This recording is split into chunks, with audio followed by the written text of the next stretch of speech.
பணம் தானே பிரச்சனை. ஆமா. ஏன்? கவலைப்படாதீங்க, பணம்லாம் ஒரு பிரச்சனையே இல்லை. அதெல்லாம் ஒண்ணும் இல்ல, பாத்துக்கலாம். இதுக்கு போய் மாமன் கிட்ட சங்கடப்பட்டுக்கிட்டு ஒரு நிமிஷம் இருங்க. இந்தாங்க பணம் மாப்பிள்ள எல்லாம். என்ன அப்படி பாக்குறீங்க? மொத்தம் 11,528 ரூபாய். உங்காம திங்காம உழைச்சு உண்டியல்ல போட்டு சேர்த்து வச்சது எல்லாத்தையும் வச்சு நிம்மதியா பிசினஸ் ஸ்டார்ட் பண்ணுங்க. ஹாப்பி? மாமா சிரிக்காதப்பா, உங்களுக்கு சேர்த்தாரப்பா கொடுத்துருக்கேன், பங்கு போட்டுக்கங்க. மாமா எங்களுக்கு தேவை 3,25,00,000. அதாவது இப்போ நீங்க கொடுத்த மாதிரியே கிட்டத்தட்ட 2,000 மடங்கு தேவைப்படும். 3 கோடியா?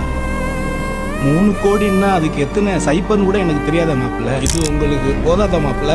இல்லம்மா, ஆமா. அந்த 3 கோடியை விட உன் மனசு ரொம்ப பெருசியா.